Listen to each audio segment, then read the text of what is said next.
Is this on? It's good. Okay. All right, good.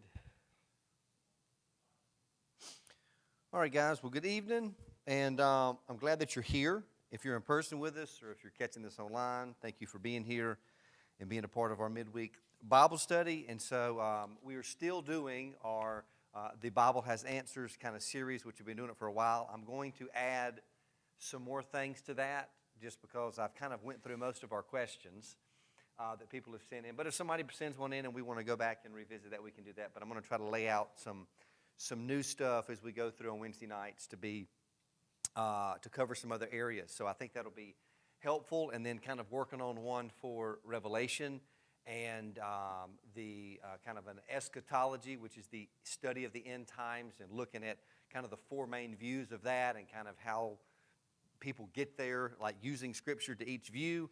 And so a few things I want to kind of work on to kind of present, but I want to do it well and do it in a way that's be helpful. So I don't want to rush, especially something like that. So, but tonight, the Bible Has Answers. Our question is, and this came up the last 2 or 3 weeks, with the anticipation of the snow apocalypse and everybody taking all the bread and milk.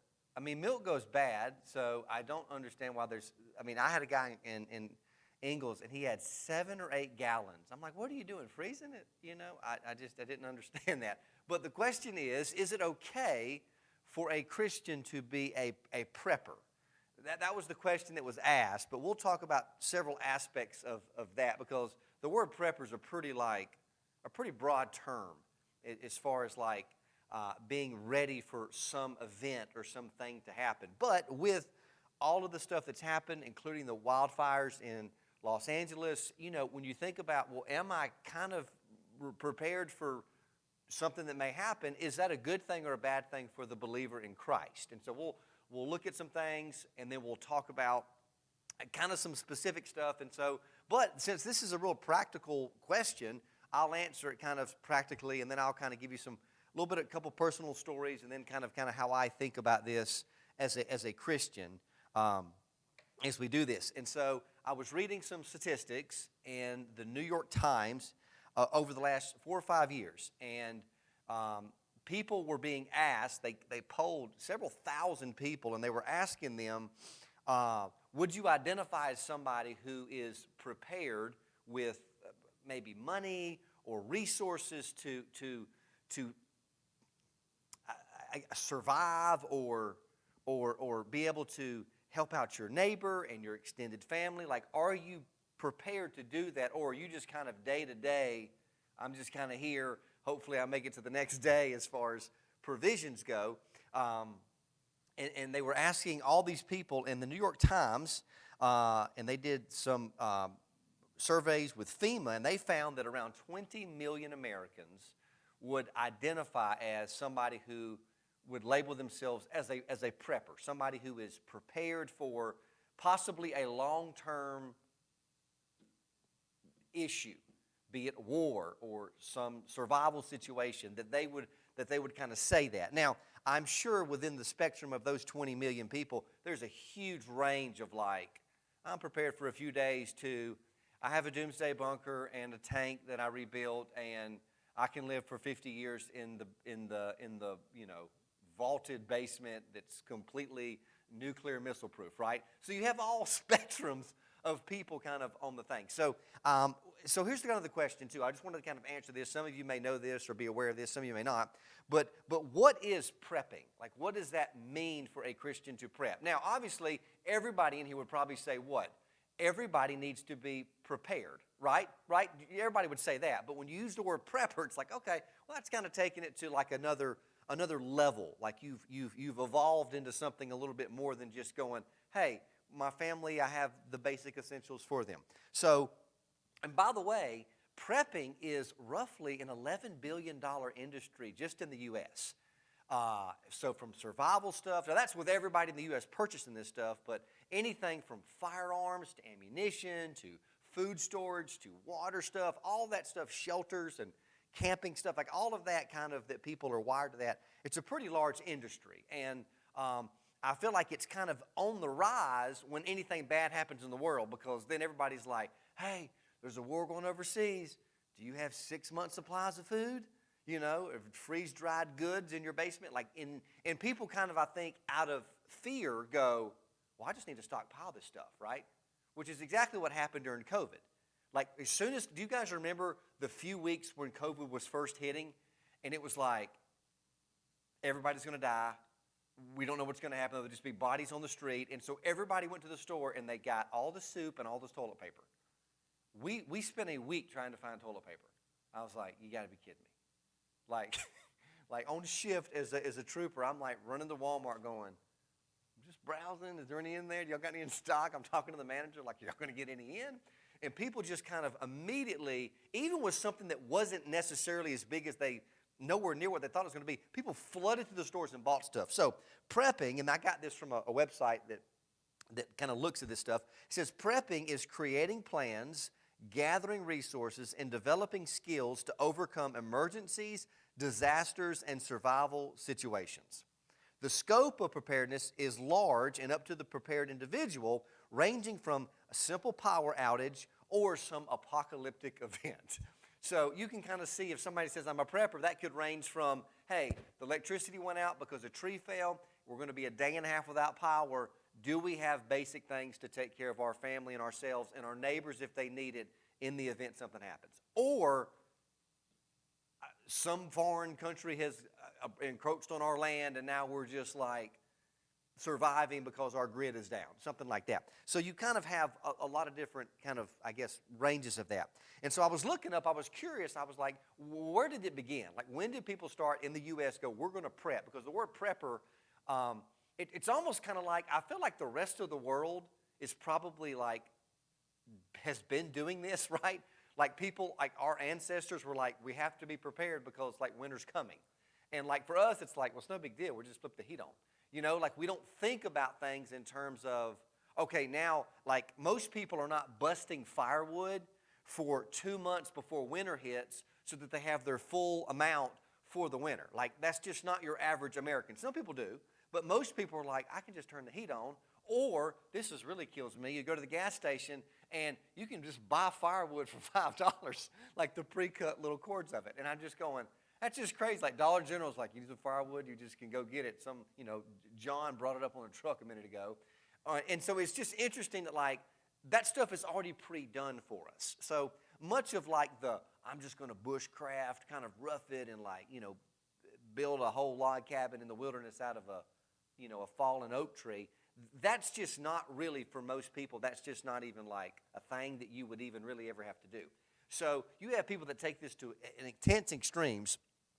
But during the Cold War, and some of you guys will, you know, you're mindful of like that, of the Cold War, and you guys, you may even remember some of that during the Cold War with the USSR and Russia and the Cuban Missile Crisis. All of that in the 70s, 80s, and 90s, all of that stuff kind of prompted this movement of, okay, we got to be ready because what? If somebody attacks us with a nuclear weapon, what if an EMP goes off and it takes the grid down, right? Like, what if it does? And now we're having to like scramble because we're not going to have electricity. The gas stations will be cut off, right? Because if an EMP hits, everything goes down. It's not just like your home. It's like everything is going to shut down and people will go into panic mode. So a lot of that, kind of the height of like nuclear threat created this whole like category of like people that prep and prepare just in case something like that were to, you know, kind of go down.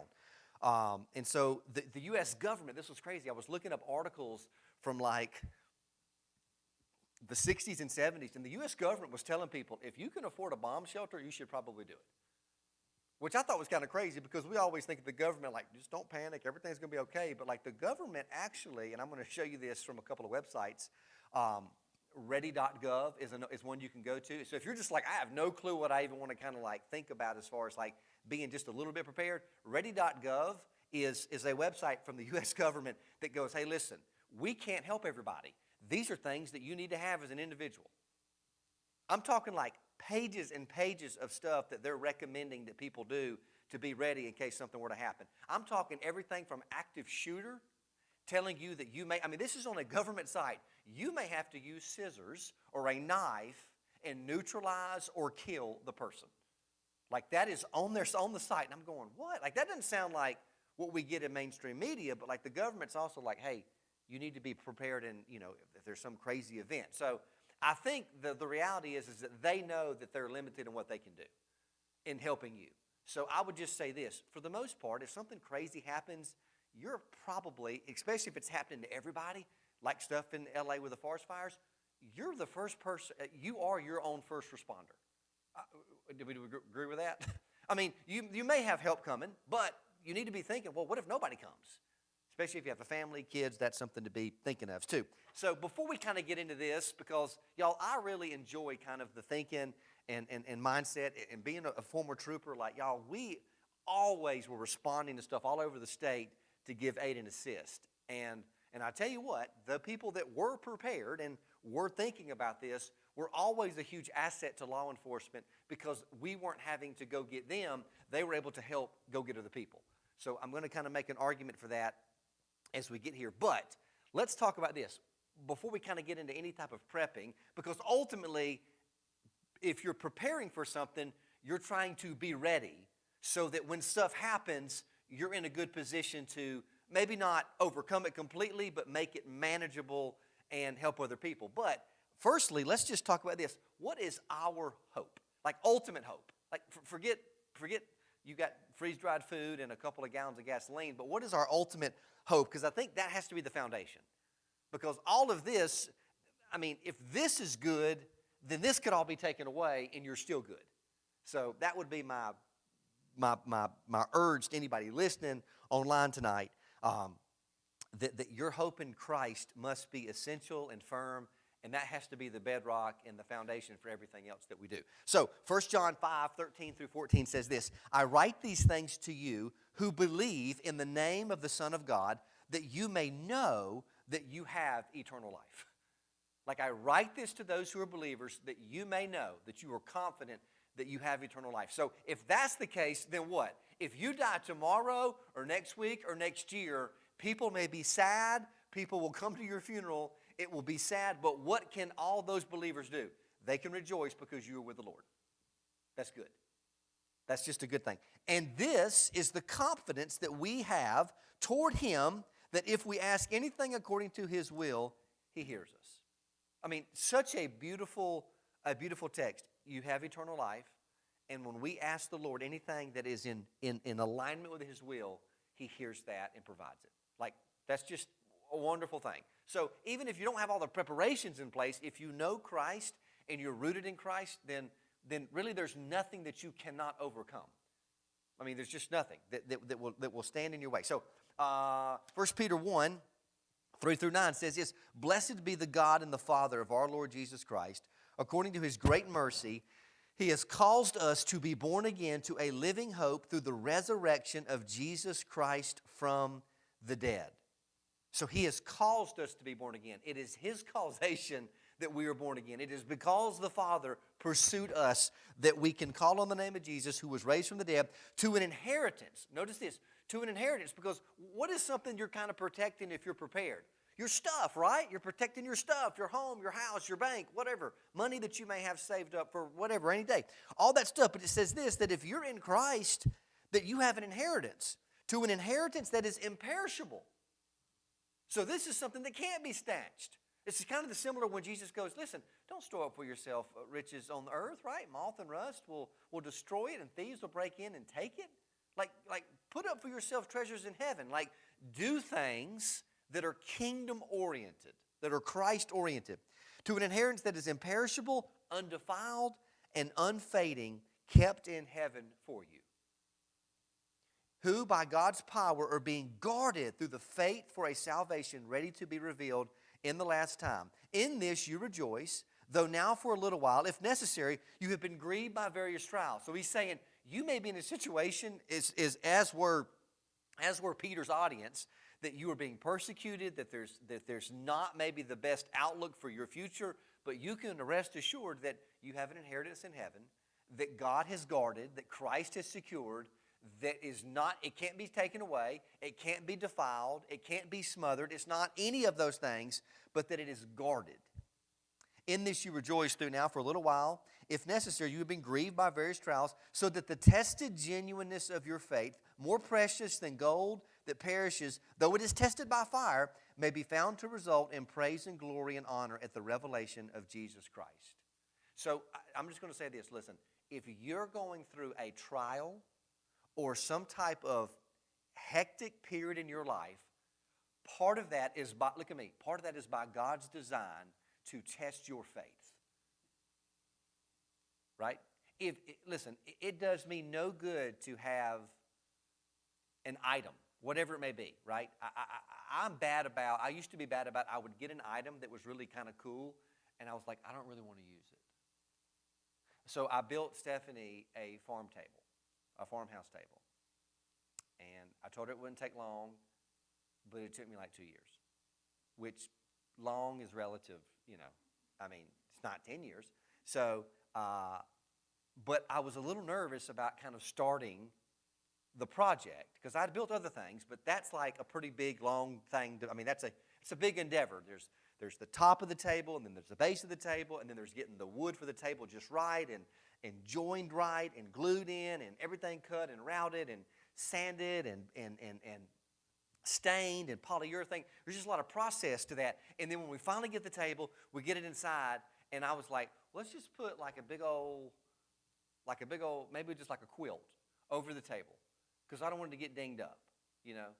And Stephanie's like, well, it's fine. I said, well, I don't want to get water on it. She's like, but it's waterproof. Like, you can do it. So I didn't want to, like, test it because I just was like, I don't want to mess it up. It just looks too pretty. Well, now Parker just with her little fork, and so there's little character marks all in the table. And Stephanie's like, you'll look back on that when you're 60 and you'll smile. And I'm like, maybe. So it's being tested and refined at minimum. And so part of our faith being tested and there being trials and tribulations is that God is using and shaping and forming you. Nothing you've gone through is like foreign to Him. He's allowed all of that. Like I think people just have to know that. Like some people go, well, why God? Or like, Lord, I don't know what's going on. Or why are you allowing this to happen? I'm like, He's the causation of all of those things that are happening. He's the reason they're happening. He can simply stop it if He wants to, but there's a reason. And so the believer should not expect an easy life. And I think that's really like harsh for some people to kind of hear that, but the believer should not just expect everything to just go easy. And there's a form of the gospel that is preached, the health, wealth, and prosperity gospel, that says if you love the Lord, then He's almost obligated just to bless you continually. And it's like, listen to me, your reward is in heaven. Like, y'all, you will think nothing about any accomplishment that you have made and done on this earth once you are with the Lord. Now, it doesn't mean you don't be faithful and don't be responsible and don't be in a spot to where you can love the most people and be the most effective, because the Lord may put you in those positions. But any trial, tribulation is because the Lord has allowed that. It says, though you have not seen Him, you love Him. Verse 8, though you do not see Him, you believe in Him and rejoice with joy that is inexpressible and filled with glory, obtaining the outcome of your faith, the salvation of your souls. Ephesians 2, 8 through 9. For by grace you have been saved through faith, and this is not your own doing. It is the gift of God, the greatest gift that God could give. Not a result of work, so you didn't earn this, so that no one may boast, for we are His workmanship, created in Christ Jesus for good works, which God prepared beforehand that we should walk in them. So we see this, that our hope and our desire is really to be with the Lord and to serve the Lord. So it's not just survival, just make it to the next day or make it to the next week or whatever the case may be. So for 2 Corinthians 4, 16 through 18 says this, so we do not lose heart, though our outer self is wasting away, our inner self is being renewed day by day. Just let that sink in for a second. The outer self, I don't care if you do Pilates, if you're like, I'm on this great paleo diet, I do the keto thing, I do the Whole30, I have a shake weight, I have a Bowflex, I have a gym membership, I stand under UV protected lights, I use SPF 1000. Whatever you do to save the body, ultimately it is perishing. Even if you feel that you are like in incredible shape, it takes one little thing for things to go downhill. But it says this, that our outer self, right, it's fading because we live in this fleshly shell. Ultimately, who we are is not this body, though we're being given it to steward, so we don't want to like neglect it. But ultimately, who you are is your soul, like your inner self. For this light momentary affliction is preparing for us an eternal weight of glory beyond all comparison. As we look not to the things that are seen, but to things that are unseen. For the things that are seen are transient, but the things that are unseen are eternal. So all this is really temporal, right? Here's the deal. I just kind of realized this. If the Lord doesn't come back, in the next 100 years, all of my stuff will be gone. Right? Maybe save a few things that like the great-grandkids may have on the wall and go, yeah, that was great-granddaddy Will's, whatever. I don't know. Maybe like an old .22 rifle or something that gets passed down. But think about it. All of your stuff will be in a garage sale or in the junk or in the dump. Something, right? Like it's nothing. Whatever car you drive, like you may be like, I don't even like my car now. Like, trust me, it won't be like that in 100 years. It'll just be thrown away. Like that's the point is that it's fleeting and we're almost like passing through, right? Like we're going to the Lord, but we're just kind of passing through. It's not for us to just hold tight to. And I see people, you probably see people that just hold tight to everything they have. As if like they're going to be like, I'll just take all this with me. And you're just like, you were sad, man. Like it really is like a fool's errand to think that you could do that. So it says this, 2 Corinthians 5, 6 through 9 says this. So we are always of good courage, Paul says. We know that while we are at home in the body, we are away from the Lord. For we walk by faith, not by sight. Yes, we are of good courage, and we would rather be away from the body and at home with the Lord. So whether we are at home or away, we make it our aim to please Him. So I just laying the foundation for this. Jesus is our hope. That is primary. Our allegiance is to Christ, and ultimately His glory and His mission, which has been clearly given to us in the Word. So praise God for that. Now, should you?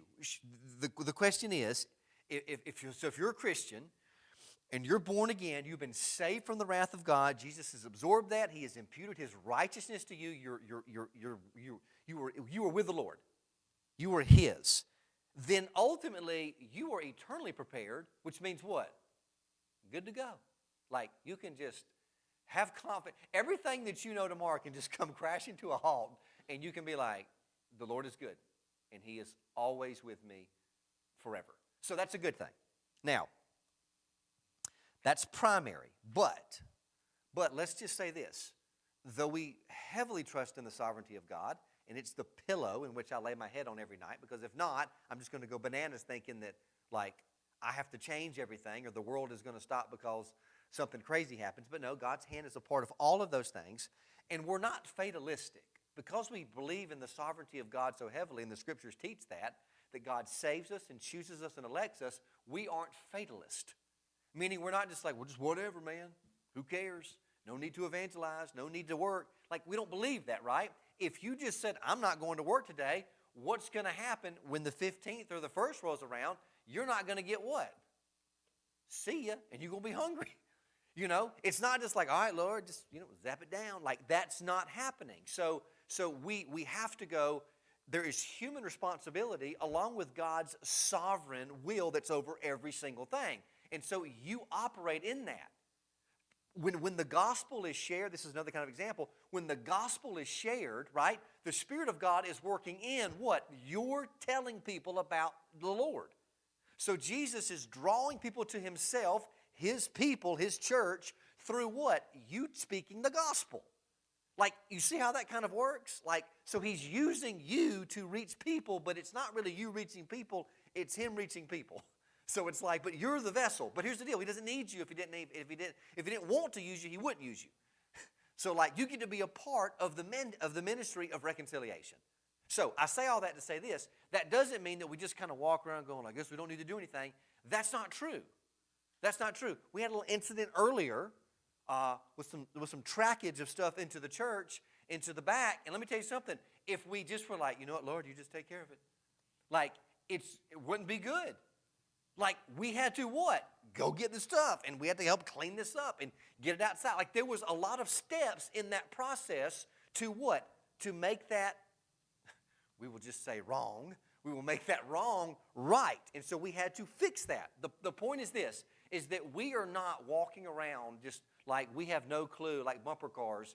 There is a mission and a role that we have. And so the question is, like, should a Christian be prepared beyond just like what he's doing this afternoon or she's doing this afternoon? And so I would just say this, that in regards to that, in being prepared, prepping, being minded like that, and you do not have to be the doomsday, I built a bunker, it'll withstand like 16 nuclear missiles. Like, you don't have to be like that, because that's just kind of unreasonable. And if you do that, you're probably somewhere off in another planet. And you probably never come out of your hole because you're afraid something bad is going to happen and you won't be able to get back to your little hiding place. And we are not called to be secluded, I'm just going to run away from people. We are called to what? Be active in the world, to be salt, to be light. You can't do that if you're 30 feet under the crust of the earth, like just preparing for the worst of the worst. So while we can be prepared and we can be minded to be ready to help people, it needs to all be rooted in what? Being a believer means what? That you are going to be the hands and that you are going to be the feet. So you can't separate those two. So if your preparedness is interfering with evangelism in the gospel, that's a problem, and I would say that's a sin. Does that make sense? I think it's just pretty clear, you know? And like I said, I don't want anybody in our church that's just like that or anything. I'm just saying if you allow, and here's what ultimately drives people to just kind of go bananas.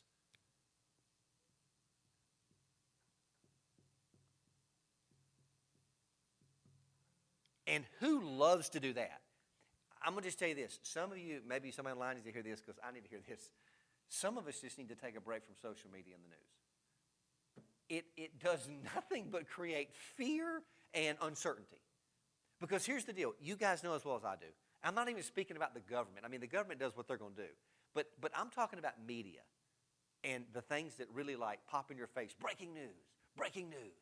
Everything is breaking news. It can't all be breaking news. Just in. We're the first to report on this. Like, everything just can't be like, it almost is kind of like, it would be like if you went to Six Flags every day for 6 hours. Eventually, you'd be like, I don't even have like any, like you almost become disconnected to any thrill or intensity because what? You just do it every single day. There's no like, oh, here's some really big news coming. It's just every single moment, breaking. And people just get inoculated to it. But like, if they can strike fear, there's drones in New Jersey. There's this going on. What are you doing? You're following it, you're looking up stuff. What do you think? You're calling somebody. What do you think about what's going on, right? Y'all, I'm guilty of that. I probably asked some of you in here about it. What do you think about that? What's going on? You know, some of it I just like to talk about because it's just interesting. But ultimately, this kind of fear drives us to go, well, I need to kind of bunker down, and what am I going to do? Well, then all of a sudden, you're out walking around thinking of every single thing as a threat and not thinking about how can I love people well today. So I think we just need to be, cautious with that too. So I'm going to say this. There is going to be, and this is just kind of a word we use in the church, Christian liberty. There's going to be some element of Christian liberty within this, meaning that it isn't necessarily sinful or necessarily righteous to prep or not to prep. Does that make sense? It's not a sin to or not to do it. Like, obviously, you're going to do basic daily things. If you just go, I'm not feeding the kids today, that's a problem. Like, who cares if they eat? Like, that's a bigger issue. But, like, there's going to be some wiggle room here as far as go, well, how much of that are you going to be doing? So for lack of better words, it's like there's some wiggle room and some gray area within this topic. So individuals, I think, will have to act on conviction and circumstances to address kind of their needs, to address their needs in prepping for their specific situation, if that makes sense. So I asked the question this too. So if you do this, and if you are kind of mindful like this, how many, the camera can't see anybody here, but how many people in here like have some amount of some preparation with just something in their life. Like, you've just kind of been like, hey, I got a little bit of food, I got some of this stuff. Like, I'm kind of mindful. I could boil some water if I needed to. Like, I'm mindful at least about how some things work if I needed to do that, right? I try not to run around in my car on E all the time. I try to have at least, a 3/4 of a tank and be kind of mindful about that. I may even keep in the wintertime, I keep a couple jackets in the back or an umbrella. Like, I'm kind of thinking maybe I have a tire pump in the back. I make sure my spare is not shredded and it's actually got air in it if I need it. Stuff like that. Like, I mean, just kind of basic stuff. I think everybody kind of on some level kind of does that. Or, here's the deal. Maybe you have not prepared at some point and you've caught yourself going, oh, man. Like, oh, gosh, this is not good, right? And being prepared is not pulling in the driveway, as Stephanie has a few times going, hey, can you run to the gas station and fill the car up? And I know that that's something like, I just like, all right, I got to go do that. I'm the man. But I'm like, tell me to have a tank, Like, because I'm like, what if something crazy happens and we need to get in the car? Who knows, right? That's just my mindset, how I think. But, so what is your why? I think you have to kind of think about that. If you're going to kind of prepare and be mindful about stuff, what is your why? Why are you doing it? And I think, firstly, it has to be that you want to be a good neighbor. Like, you want to be a loving father, husband, mom, grandmother, whatever that looks like, wife. You need to be thinking in terms of, why do I want to do this? And part of my why is that God has given me, He has given me a family to look after. And as the man, and I'm speaking, we got 3 guys in here, over there, that I'm kind of thinking about. Anybody listening online? If you're a father, if you're a man in general, I would just say that, man, you don't have to have a family. If you're a man in general, married, not married, it is your job, just in general, to be a protector and to be a provider if you are able to do so. Like, just in general. Like, that's just it. If we were at a gas station or something and somebody was assaulting a lady, right? If that was just happening, and it was clear that this was not some domestic, like, just bickering back and forth or some stuff like that, but like legitly, like, somebody is being attacked or whatever, there would be, if Stephanie and I are there and the kids are there, there would be an absolute immediate expectation for me to go engage the person and her to take the kids to the car and make some distance. It wouldn't even be like, are we going to discuss this? What are you feeling? No, don't go. It wouldn't be no dramatic movie thing like, pull me close and kiss me and then, try to go save the day. It would just be like, go handle business. Like, it would just be a matter of fact. I have watched countless videos on subway trains in Chicago and New York City where there'll be people just, sitting there watching some woman. I have seen 5 or 6 men watch a female be sexually violated, and they're just sitting there like, I don't even know, this is crazy. Like, blows my mind. And so, like, there needs to be something inside of, and I'm speaking to men here, all men going, I am not going to stand by and just allow just evil to take. I'm not even talking about like it's distant, like you're not there. I'm talking about it's right in front of you, and there's enough of you there that even as a group, you could prevent it. And it's like, we don't care. It's like, remember see something, say something kind of thing? Well, now it's like see something, film something, and then post something later. Makes no sense. So the point of this is that, like, my why is because God has given me the ability to do those things. And why would I be a poor steward of my neighbor and family and community to just simply, like, not do anything? Now, I say that with the caveat of every situation and encounter is a little bit unique and different. So you're going to have to use some discernment if and when something like that happens. But I will say this, if you're not prepared, both physically and mentally, and you're not thinking about that, then when it happens, you may just be like, I don't know what to do. So that is a reason. So if you're able, capable, and have the skill set and preparation to do that, then by all means, I think that people should for sure step in. But I think about my family. I think about Stephanie and the girls. I think about my church family. If I'm ill-prepared for stuff, I can't love the church well as a pastor. Does that make sense? Like, if I'm literally going, I don't know what to do, I don't have anything, I've not even thought about this, then it's going to be very difficult to go, hey, come to my house, we have those things. Hey, you guys can come stay a couple nights here because we've made preparations for the event that what? If something happens, that we could take people into our home. we could love people well in our neighborhood or community. Like, I'm always thinking about that. And I'm not saying everybody thinks like that. I'm just saying I have got, like, that just burdens me, so I'm just always in that mindset.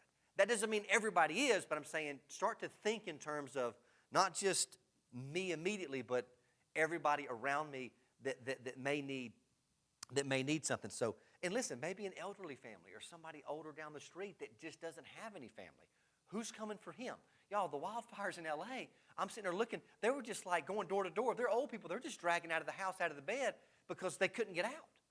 Like, who's going there? If you just on your phone all day and you don't know who your neighbor is, then something happens and you just hightail it and you just leave them high and dry. Like, think about those things. And now I know I'm talking about different scenarios and that's not necessarily our context, but it just shows you like how many people were just left behind in the flames because nobody was prepared or thinking, if this happens, what do we do as a family? So, like, there needs to be, I think, some of that. And so some people might say, well, this is kind of silly or dumb to prepare. You don't have enough faith in the Lord. Like, I disagree with that because everybody prepares and preps to some degree. Y'all, the message tonight, y'all, there are 6 or 7 hours spent in preparation just for this. Sunday morning, a lot more. Like, this is not just flippantly done. Don't just show up and be like, hey, let's just start talking.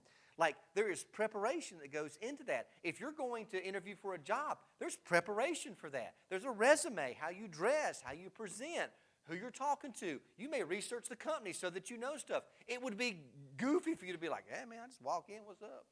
You want to talk? Like, that's not being prepared. And I know those are like smaller things, but on a larger scale, it's like, hey, listen, you know the bad weather's coming. We got another round of this stuff kind of coming this next week.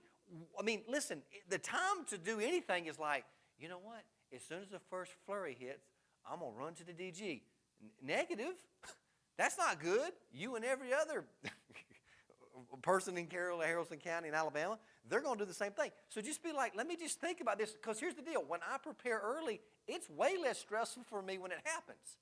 Because I'm like, okay, we're good, right? That doesn't mean we bought the whole store. It just means that, hey, if the power goes out for 3 days, we can feed the kids. Like, listen, and I thought completely different about this as soon as we had Kate. Because I was like, oh, man, that's somebody that depends on me. Like, think about this as a parent. If you just stopped doing stuff with your kids, they would just die. Like, think about that. You're their lifeline when they're little. If you just completely ignored them, it would be like, they would get sick, they wouldn't be washed, they wouldn't be clean, they wouldn't be clothed. If you just said whatever. Like, think about that. Like, their lives are placed in your hands, and you are their protector, provider, and guider in life. So we need to be like that. So and then I thought about winter storms, snow stuff, all those things, man. A little extra food in case you couldn't get out of the house for some reason. Let me tell you something. We've had things in Georgia where the roads have iced for how long? 2, 3, 4 days? Our neighborhood, if you've been to our house, like some of our neighborhood, I mean, it's like living in the foothills of the Appalachians. Like, I mean, it's just like if you get stuck in the driveway and it's icy, you may not be getting out. Meaning what? If you can't get out, and where I'm at, you ain't walking to the store, like, so you would just go, let me make preparations for those things. Y'all, maybe a generator. Maybe something like that. If you're like, hey, man, invest in that. Whatever the case may be. And I say these things just in thinking about ways that we can be loving and helpful to our neighbor. We got several people in our neighborhood that got newborn babies, right? I'm on Facebook with them. Something happens. Hey, listen, I know you guys got a newborn. Y'all need to come to the house. Like, we have items and preparation. We can keep you guys warm if y'all don't have that. You know, maybe nobody can get to them because of the icy roads, and they need to do that. So you just never know. So if I'm ill-prepared, I can't help other people, if that makes sense. So I'm thinking about it in terms of how do I love my neighbor well, how do I love my family well, and how do I love the church well. And I would just say this, y'all, there's different levels of preparation. You got the doomsday bunker guys, 10,000 firearms. He walks around in a bulletproof vest and like, he's just like got a pocket full of ramen noodles. He's ready to go at any point. That's fine. That's the guy that they put on the National Geographic show, the Doomsday Preppers, and they think everybody's like a government spy. Like, that's a problem. And then you have the people that are like, yeah, my gas tank is on E. I'm not even sure where my child is, and like, I don't know where my keys are. Like, so then you have that level. And so here's the thing. You could probably find some happy medium in this area where you can kind of live and go, okay, let me be prepared. Let me be prepared, but let me not be paranoid. Does that make sense? I'm prepared, but I'm not losing my mind. So then I thought about situations, y'all. The forest fires in L.A., y'all, there are people literally that, like, they're just online going, we have no families or anybody anywhere in the U.S. that we could drive to that we could stay at their house. Like, I'm just thinking, like, there's 1,000 dating sites. Is there not something that we can just do for, like, find a friend or something like that you can stay with? I mean, because listen, y'all, churches, I mean, people have just been displaced in these areas. So they may not have any connections outside of a 50, 60-mile radius. Well, like everybody else is trying to get out as well. The hurricanes that came through, remember those? Obviously, I mean, people in North Carolina are still, there are folks in North Carolina that are still living off a generator. Do you understand? I mean, do you see that? I mean, if that eye had been to the left, if the eye had run through like Oxford, we would have caught the tail end of that, and we would have been a couple of weeks, not quite like them because of all the hollows, but we would have been in a really bad spot for weeks at a time. And we'd have been asking what? Other people to come help render aid. So if we can be prepared, that's obviously a good thing too. Snow, cold weather. Also too, y'all, think about this. Not even talking about something crazy. What about a medical emergency? You roll up on an accident and something's happened and somebody's bleeding out and you just have no clue about anything medical and you're unable to render any aid, if that makes sense. Or whatever. Or let's say this, forget somebody else because that may be kind of whatever if you don't know them and they may have some condition or you don't want to move them because of their neck could be broke or something. But what about if something happens and it's your kids? Do you have just kind of basic first aid stuff where you could put a tourniquet on, you could stop somebody from bleeding, you can perform CPR? Like for me, all of those things fall into the preparedness category. So like, I mean, just at basic, a little bit of food, shelter, water, and medical. Like just being able to do some of those things would be really, really helpful. And what about, like I said, car crash, or even something as crazy as an active shooter? Y'all, that is not uncommon at all in our time. When you walk into a store or a big public place, I think you need to be thinking about, okay, if something happens, like, do I have any kind of plan? Especially if you got your babies with you. Because if I got Parker and Kate with me, she's not going to be quiet. She's going to be asking 1,000 questions. You know, Kate's going to be like, what's that noise? Let's go see what's going on. Like I have to be thinking in terms of what will I do, especially when I'm with my family. And so those are things I think we need all to be kind of be mindful about too. So, and here's some things to consider, like as you just are thinking about stuff. It's just kind of budget, because that's different for everybody, right? Research kind of what's going on in our area, research kind of what you would need, and then environment and like your specific needs. You may work in some crazy distant place away from home. My brother-in-law, Jonathan, he worked in Atlanta, and what year was the big snow ice stuff that had everybody trapped? All the buses were trapped. Kids were at school. Was it 2013? Well, he ended up, y'all, he got on the interstate with about a quarter tank of gas, and he got stopped on 75. All the cars have slid off in the ditch, or they've just stopped. Nobody can move. And I want to say, y'all, he was in his vehicle for like close to 24 hours. And so just thinking about that, he goes, I had no like blanket. I had very little clothes on. Like I wasn't in any condition to make a walk anywhere. Like I didn't have anything like on me where I could have made that safely. I didn't want to leave my car. You know, my computer was dying. My phone was like half charged dying. He said I had no external battery to charge that to let people know where I was at. And so he just really felt whatever. So he made him immediately, a kind of a car bag, a little car bag, go bag. And every season, because he travels all over for work, all over the U.S. now, he prepares for the climate he's going to have certain items so that if something happens, he's not asking somebody else, but he has that. And a little bit extra in case what? The guy beside him needs something as well. So all of those things, I think, are just things to consider as you're thinking about this. And obviously, you can go as deep into this stuff as you'd like. But I just want to point out just a few scriptures right quick, and then we'll close up with this.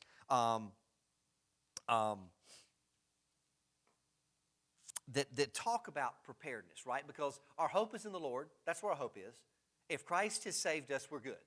But also, too, you have responsibility, because God has placed you in positions of responsibility. Even if you're a stay-at-home mom and you have babies, I cannot think of a more important job than that. To protect them, to provide for them, to be mindful of all the things that are going on in the house, the dangers in the house, the things that can happen. I mean, if you go out with, listen, if you have one kid, like, you guys know this in here that have one kid. One kid is like, okay, if you and your husband, you can play zone defense with one kid.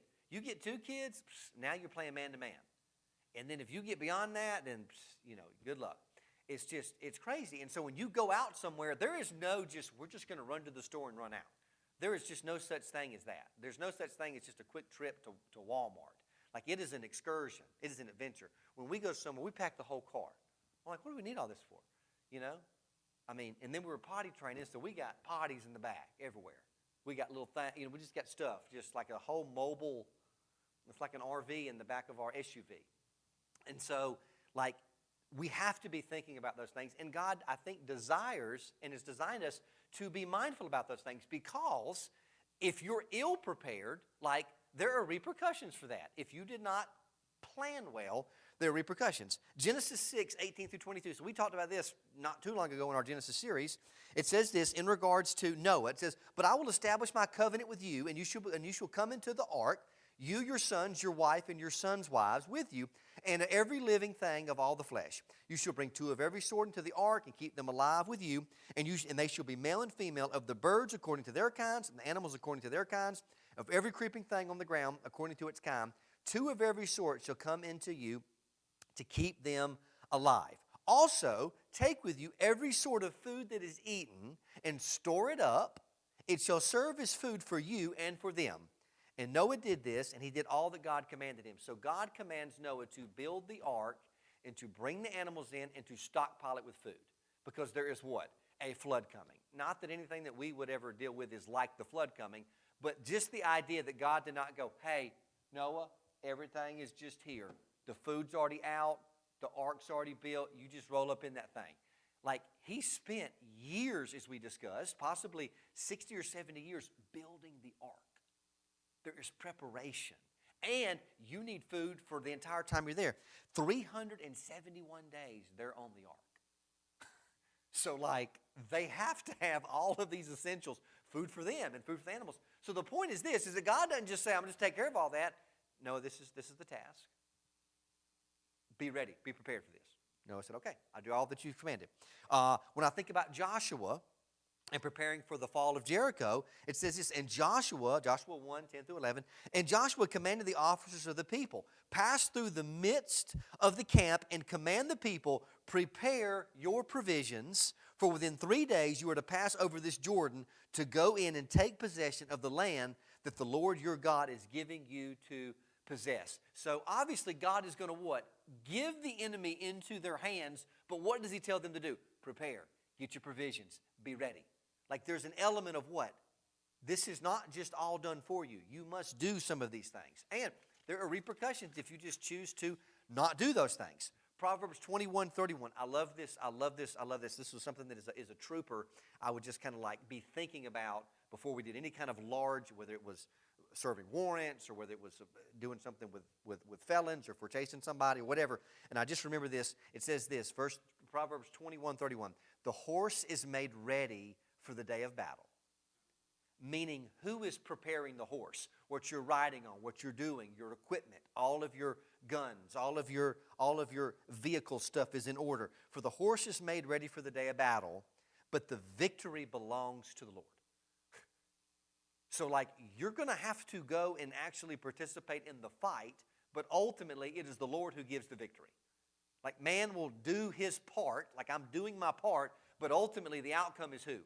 It is the Lord's. And I want to be mindful and be ready that I have prepared and done the things well. If I showed up on Sunday morning and I was like, "Hey guys, we're going to be in Genesis 10 this week." If you guys read Genesis 10, it is all names. It is all names. I should have just gave it to Josh to preach. It is just all names. So if I just showed up and I was like, "Hey guys, we're just going to read through this," and I'll just, like, it would be disastrous to not study and understand historical context, understand original language and setting and why it's being written and how in Hebrew, like, why people like throw genealogies and talk about descendants and why that's important. And so just to show up and be like, "Okay guys," Listen, if I did that, everybody in here would go, he is not prepared. Have you ever heard somebody preach a sermon or show up, teach? I know, like teaching and stuff too. You ever had somebody come and you're like, they did not look at the lesson. Listen, if you ill prepare and you show up in the kids' room, Courtney knows this, you show up in the kids, if you didn't prepare, they're going to be like, really? That's what you got?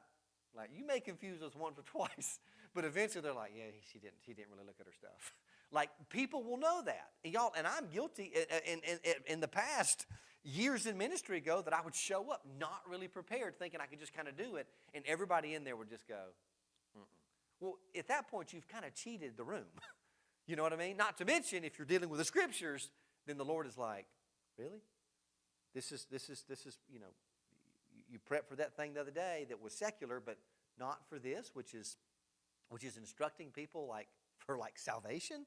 So, anyways, the horse is made ready for the day of battle. We prepped that, we trained, all of those things. I knew, y'all, I had trained, I had prepped, worked out, all of those things. And then when I got into the situation, I knew that ultimately that the Lord would give victory in that moment if he chose to. Like, it wasn't me doing that. It was God. Even the work I'm putting in is all because he's given me the ability to do it. It's not even me just because I can. It's like the Lord has allowed that to happen. 1 Timothy 5:8 says, but if any do not take care of their relatives. Now, this right here is really key. If any do not take care of their relatives. This is Paul writing to Timothy. If any, kind of like charging the church with this, if any do not take care of their relatives, especially the members of their own family, they have denied the faith and are worse than an unbeliever. So if I'm able and capable, and God has given me that ability, and I have family that I have just neglected and pushed off and said, I'm not going to help, right? I'm not talking about somebody that's just destructive and toxic. I'm talking about I can help and I just choose not to, especially members of their own family, meaning like folks that are like in my household. If you've just not provided and taken care of those, Paul says this, you're worse than an unbeliever. Like, that's just the most essential, basic thing you could do is to make sure that all of those in your immediate family, like in your household, that you have taken care of them. Like, that's just it. It doesn't mean that they're going to reciprocate that. It doesn't mean that they're not going to be like whatever and frustrated about it. But it doesn't mean that you didn't try to do that, especially if you were the one who is like in a position to do that. And for some of that, it may be the man. And for some situations, because of the setting, it may be a lady. It may be that's just the role that she's playing. So Luke 14, 28 through 31 says this, for which of you, now I want to give context here. This is Jesus talking about the cost of discipleship. But he uses an illustration that I think is applicable here. He says this, for which of you desiring to build a tower, right? If you just wanted to go out and build a tower, would not first sit down and count the cost, whether he has enough to complete it. So no one is like, hey, let's just build this tower, but we only got half the material. So we'll just get kind of halfway done and be whatever. Otherwise, when he has laid a foundation and is not able to finish, all who see it begin to mock him, saying, this man began to build and was not able to finish? Or what king, as he's talking to the disciples, what king going out to encounter another king in war will not sit down first and deliberate whether he is able with 10,000 to meet him who comes against him with 20,000? Like, he's saying there's some element of like thinking before we just do something. There's an element of preparation. If we're going to start this project, do we have the resources and ability to complete the project, right? Like, can we finish the job if we're going to do it and not just be kind of left out there? Now, he's talking about, like I said, specifically discipleship and following Jesus, the cost of that. But when he makes this point about the builder and the king, he's saying it would be silly if people did that. It wouldn't make any sense. But also, too, I just want to caution you with Matthew 26. Now, this is Jesus in the Garden of Gethsemane. And Judas has come and betrayed him with a kiss. And our boy Peter here, who is just full of passion, it says, while he was still speaking, Judas came, one of the 12, and with him a great crowd, with swords and clubs from the chief priests and elders of the people. Now the betrayer had given them a sign, saying, the one I will kiss is the man. Seize him. And he came up to Jesus at once and said, greetings, Rabbi, and he kissed him. And Jesus said to him, friend, do what you came to do. Then came up and laid hands on Jesus and seized him. They came up and they seized Jesus.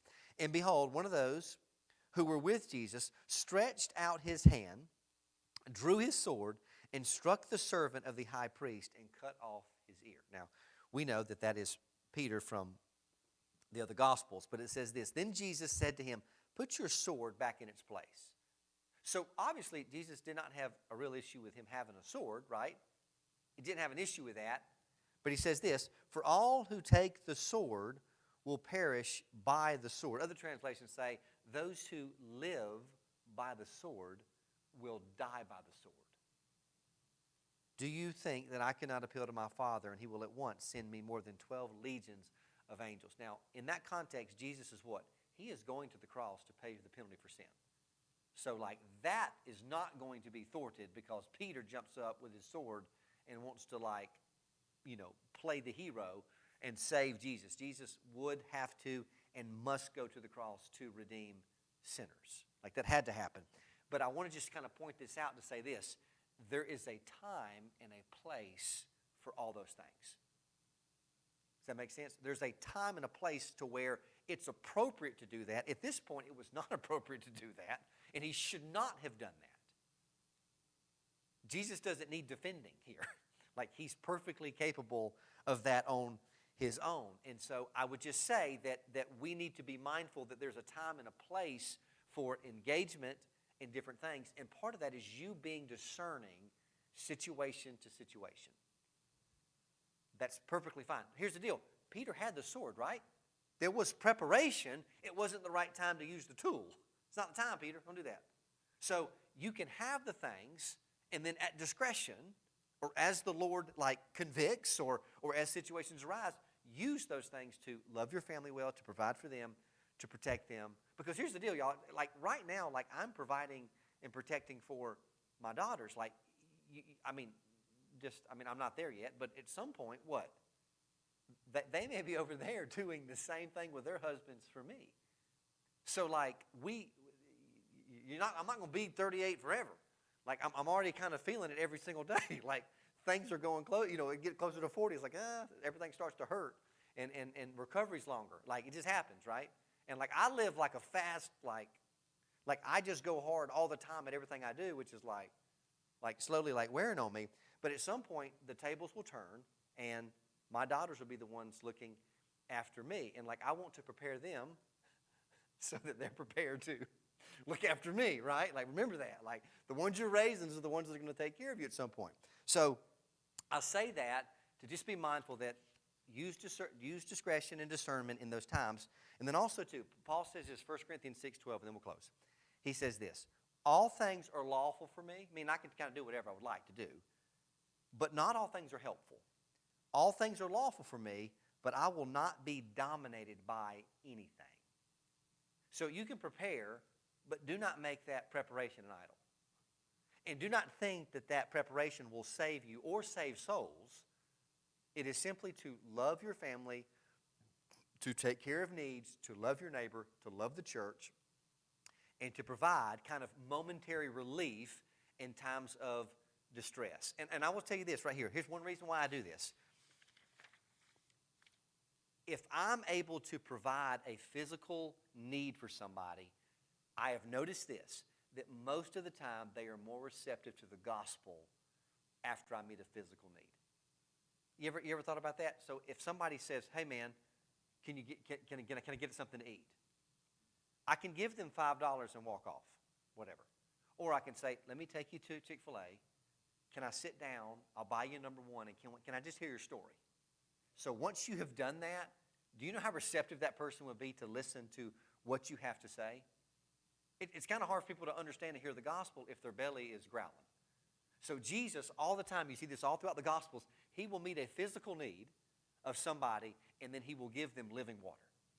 So our bodies are physical. They need certain things. You need oxygen, and you need food, and you need water, and you need to be protected. Those things are just normal, essential things. And so if you can meet those needs, people are very receptive to hear the good news in the gospel. And the Lord works in that way. So don't be mastered by anything, and use discernment as you prepare and are getting ready. And that's okay if you're just you don't have to go out here and buy a bunch of freeze-dried food. I'm just saying be mindful and ready so that like you can love your family well, and then also hopefully love your neighbor and church family well as well. So thank you guys for tonight. I hope that was helpful. The question, like I said, several people have been asking about what should be kind of my mindset about it. So I think it's perfectly okay if you want to prepare.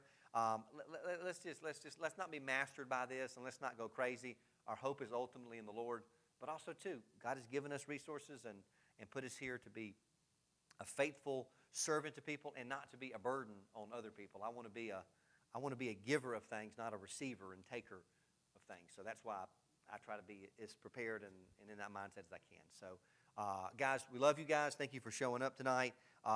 10 a.m. this Sunday service, we will be in Genesis chapter 10, talking about Noah's sons and their descendants. And so I'm excited about that. That'll be a really good, helpful text. Even though it's a lot of names and genealogy, I think it'll be a really good application as we walk through it. So we'll see you Sunday at 10 a.m., and we love you.